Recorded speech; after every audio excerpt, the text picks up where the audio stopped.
Oi, esse é o canal Até a Posse e hoje você vai aprender tudo o que você precisa saber sobre o tempo e o lugar dos atos processuais. Em primeiro lugar, é importante saber localizar os atos processuais dentro do Código de Processo Civil.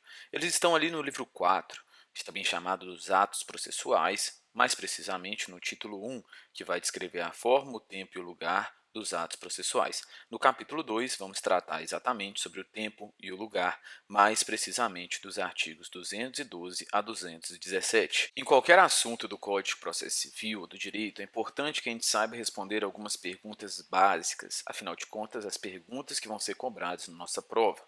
Em primeiro lugar, quando devem ser praticados os atos processuais? De acordo com a disciplina do artigo 212 do CPC, serão praticados nos dias úteis, mais precisamente, das 6 às 20 horas. Mas, como toda regra, é importante a gente saber se tem alguma exceção. Afinal de contas, tem alguma situação que pode ser praticada fora desse horário estabelecido pelo CPC? E a resposta é sim. O parágrafo único do artigo 212 vai disciplinar que os atos iniciados antes, quando o adiamento prejudicar a diligência ou causar grave dano, pode sim ser praticado fora do horário, desde que seja iniciado antes. Pense bem, se o Código de Processo Civil serve para otimizar e dar mais eficiência à justiça, por que se permitiria uma situação mais gravosa, uma situação danosa, só porque o ato que foi iniciado no período certo não pôde ser concluído dentro do próprio período? Seria contra a própria inteligência do CPC e, portanto, se iniciou antes e pode prejudicar a diligência ou causar dano o adiamento, ele sim poderá ser praticado fora dessa hora de 6 às 20. Outra coisa que fala no artigo 12 é que os atos deverão ser praticados em dias úteis. Por isso, fica o questionamento introduzido pelo artigo 212 é se seria possível praticar os atos no período de férias e no período de feriados. Mas, em primeiro lugar, você sabe o que seriam as férias e o que seriam os feriados de acordo com o CPC?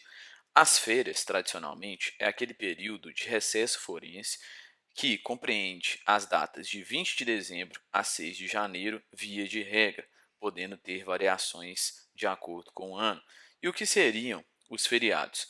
Além dos declarados em lei, de acordo com o artigo 216, os feriados para efeito forense, isto é, para o efeito da prática dos atos processuais, também são considerados os sábados, os domingos e os dias em que não haja expediente forense. Portanto, sábados, domingos e dias que não haja expediente forense seriam considerados também feriado. É muito importante saber sobre isso para entender se pode ou não pode praticar atos processuais nesse período. E a resposta é sim, mas como exceção à regra contida no artigo 214, que, como regra geral, diz que não pode ser praticado atos processuais no período de férias e feriados. Então, quais seriam essas exceções previstas ali mesmo no artigo 214 e seus incisos? O primeiro inciso trata sobre o artigo 212, parágrafo 2º, que diz basicamente que as citações, intimações e penhoras, que são atos que visam a efetivação de decisões meritórias anteriores, elas podem sim ser praticadas no período de férias forense e feriados.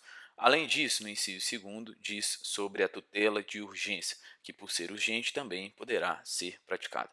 E uma terceira exceção seria aquela que se aplica apenas às férias forenses, previstas ali no artigo 215 do CPC, que diz que processam-se durante as férias forenses, onde as houver, e não se suspendem pela superveniência delas, em primeiro lugar, os procedimentos de jurisdição voluntária e os necessários à conservação de direitos, quando puderem ser prejudicados pelo adiamento, que basicamente significa que naqueles procedimentos em que existe uma parte apenas interessada em conservar, em administrar seu direito, como os casos, por exemplo, de inventário ou de situações consensuais que dependem apenas de uma homologação judicial, que prejuízo poderia causar às partes se processar essa situação durante as férias forenses, por exemplo?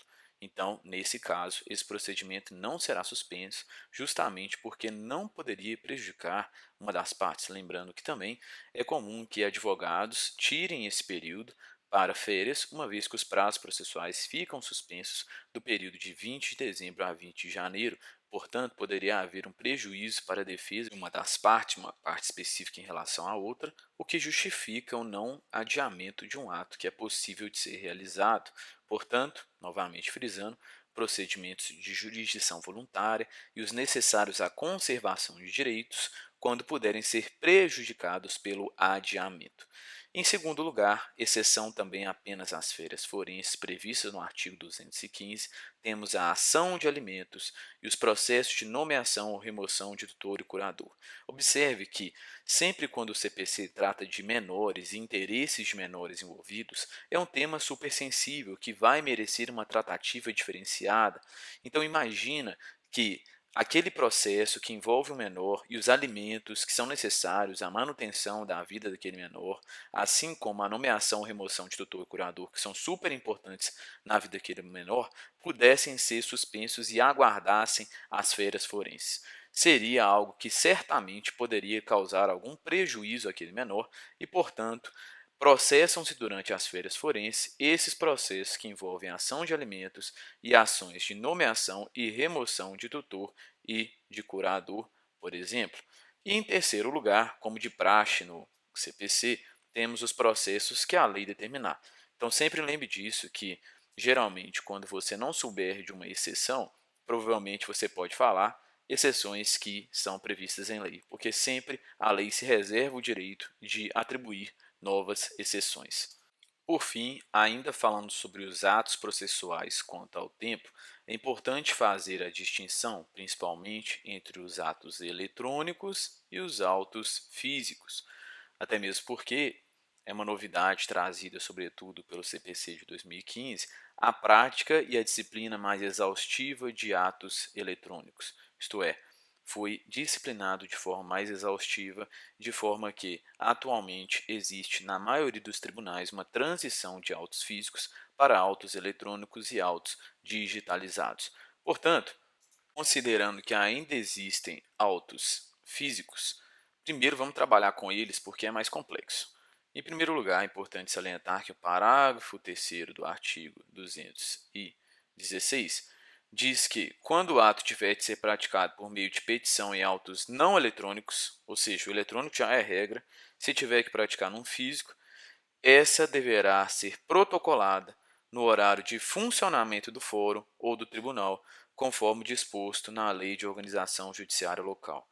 Ou seja, quer protocolizar uma situação específica, uma peça específica no auto físico, tem que respeitar o horário de funcionamento do fórum do tribunal, até mesmo porque, se você já está familiarizado com o fórum, com o tribunal, você sabe que ele não é 24 horas. Os juízes e os servidores, eles têm um horário que eles trabalham. Portanto, ficaria inviável que um advogado comparecesse às 2 da manhã para protocolizar uma petição inicial, por exemplo. Então, em respeito ao horário de funcionamento do fórum do tribunal, que é determinado pela organização judiciária local, nos autos físicos só poderá ser praticado nesse período. Partindo para os autos eletrônicos, uma das grandes vantagens deles é que os autos processuais poderão ser praticados até às 24 horas do último dia do prazo estabelecido, ou seja, uma grande vantagem, porque o tribunal fecha em um determinado horário, mas o portal eletrônico continua funcionando. Portanto, é possível a protocolização até mesmo depois do tribunal ter fechado. E nessa situação, como poderia haver uma brecha sobre discussões a respeito de qual horário deve ser considerado, uma vez que o Brasil possui mais de um fuso horário, o CPC, antevendo essa situação problemática, determinou que o horário a ser considerado será aquele do juízo no qual deve ser praticado o ato processual. Ou seja, independentemente do advogado estar lá no Acre, ele vai observar o horário de Brasília, caso seja o horário do juízo a qual o ato deverá ser praticado. E, por fim, é importante ainda esclarecer onde devem ser praticados os atos processuais. E nesse ponto, o CPC faz uma divisão de lugar ordinário e lugar excepcional. Ou seja, ordinariamente, os atos processuais devem ser praticados na sede do juízo e, excepcionalmente, em outro lugar, em razão de deferência, de interesse da justiça, da natureza do ato ou de algum obstáculo arguido pelo interessado e acolhido pelo juiz. Ou seja, tem algum problema e o juiz acolhe esse questionamento e determina a realização do ato em outro lugar. Se você gostou desse vídeo, deixe nos comentários sugestões de novos vídeos. Peço por favor também que você se inscreva no canal e que curta esse vídeo para que ele chegue em mais pessoas. Muito obrigado e até a próxima.